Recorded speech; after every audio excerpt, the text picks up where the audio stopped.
Time now for that morning rush. We do begin with the investigation into the death of a 6-year-old girl who police say died under suspicious circumstances. Police say when they arrived at the home on Moonstone Drive, the girl was already non-responsive. Family close to the girl say that her mother was troubled and had several issues in the past before moving to New Mexico. At last check, no arrests have been made. CYFD says while it's involved in the case, the agency never had any history with the girl or her mother.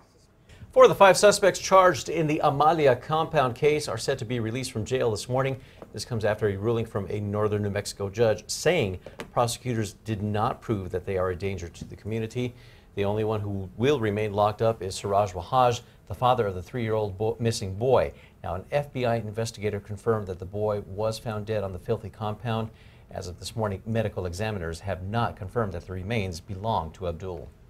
Kristen? Keep the umbrella on standby. Spotty to scattered storms in the mix over the higher trend of northern and western New Mexico. Just that isolated to spot storm possible here in the metro. Although rain chances coming up by Wednesday, more scattered activity will go widespread by the time we hit Thursday, Friday. Crystal?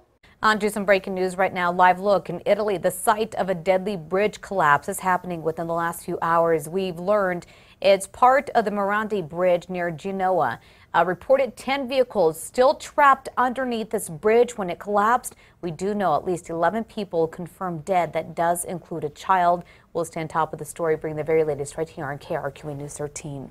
A driver is in custody after crashing his car into the barriers outside the Westminster this morning. Several people are injured, but London's Met Police say none of the victims are believed to be suffering from life-threatening injuries. Met Police tweeted that a heavy police presence is in place to help authorities with the ongoing investigation. This morning, a wildfire crew battling the massive fires in California, grieving the loss of one of their own. The Mendocino complex fire in northern part of that state claimed the life of the firefighter. This is the first firefighter to lose his life as a result of fighting the blaze, which is now the largest ever recorded in California's history, torching almost 350,000 acres. 2 other wildfires in Northern California have also claimed the lives of 5 firefighters. And new this morning, legendary soul singer Aretha Franklin is now in hospice care in her Detroit home. The 76-year-old has battled numerous health problems in recent years and stepped down from performing last year. Known as the Queen of Soul, the 1960s superstar was known for her signature version of Otis Redding's Respect. She was the first woman inducted into the Rock and Roll Hall of Fame. Her family is asking for prayers and privacy as her health continues to deteriorate.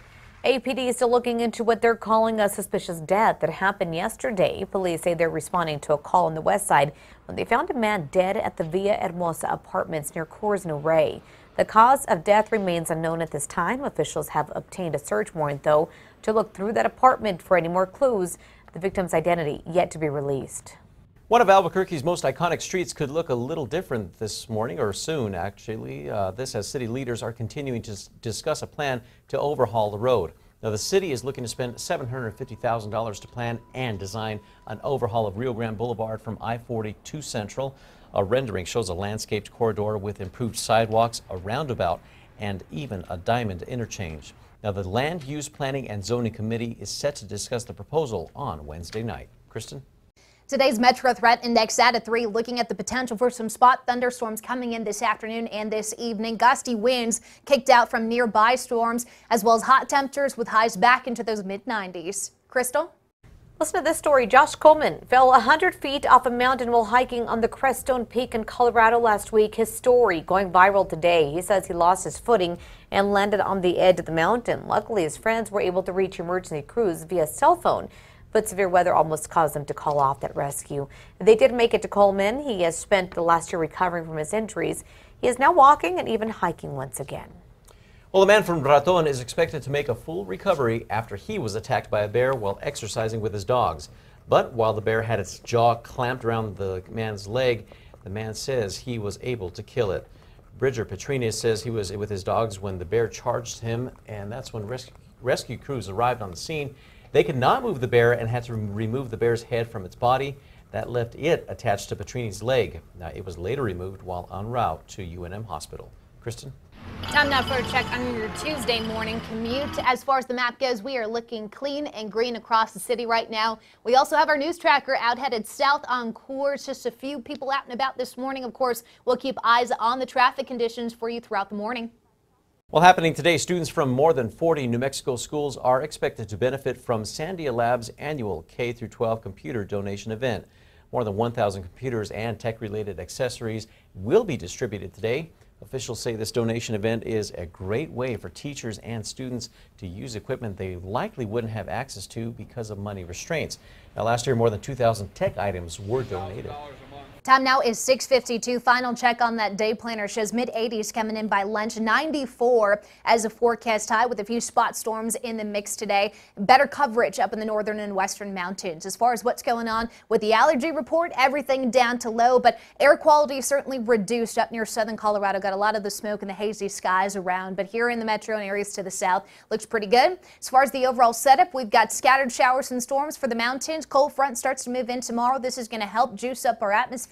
We've got widespread storms and showers on the way Thursday and Friday. But although we've got a cold front moving in, just think of it as a boundary because it's really not going to do a whole lot to our temperatures. We're going to stay in those 90s for the next several afternoons. Even this weekend, we've got highs in the 90s. But we're going to be recycling moisture. So we will continue with the mountain storms both Saturday and Sunday, but those rain chances get knocked back down to isolated for us here in the metro area.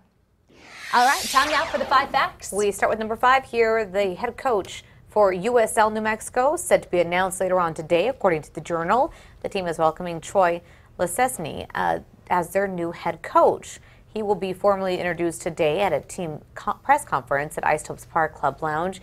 He comes to New Mexico after being an assistant coach with the Charlotte Independents since 2015. The USL New Mexico team was announced back in June. They are part of the 2nd Division of American Professional Soccer. At number 4, Rio Rancho's Planning and Zoning Committee will hear a case from local residents told they could not build a shade structure over their patio. The city's Development Services Department denied Ken and Lynn Anselmi's permit application for building a shade structure, saying because the house was built within the required 10-foot setback from the sidewalk years ago. That means any violations, or rather additions, would be a violation. Now, City Code says that houses like the Anselmi's that were built in violation of the lot area requirements can only be remodeled or repaired. They cannot be restructured, reconstructed, or be structurally altered. At number 3, looking at those spot storm chances today, so just keep the umbrella on standby. We'll spend most of the day underneath that sunny sky. Better storm chances on the way Wednesday, Thursday, and Friday look to be the 2 most active days in the 7-day. High temperatures above average in those lower 90s and our overnight steady in the mid to upper 60s. Number 2 now, Rio Rancho elementary students will head to their first day of school with counselors on hand and without one of their classmates. School officials say Ariana Jade Romeo should have started first grade today. The 6-year-old was found dead at her mother's home over the weekend. Police now investigating her death as a homicide. Police say when they arrived at the home on Moonstone Drive in Rio Rancho, the girl the school knew as Jade was already non-responsive. Investigators say they've conducted interviews with everyone at the home at the time of the death. They're still waiting for a cause of death from OMI. And at number 1, 4 of the 5 suspects charged in the Amalia compound case are set to be released from jail today. This after a ruling from a northern New Mexico judge saying prosecutors did not prove that they are a danger to the community. The only to remain locked up is Siraj Wahaj. He's the father of the missing 3-year-old boy named Abdul. Now, he is still wanted out of Georgia. An FBI investigator confirmed the boy was found dead on the filthy compound.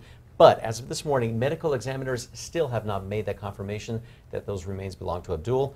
Judge Sarah Backus set a $20,000 signature bond for the 4 other suspects.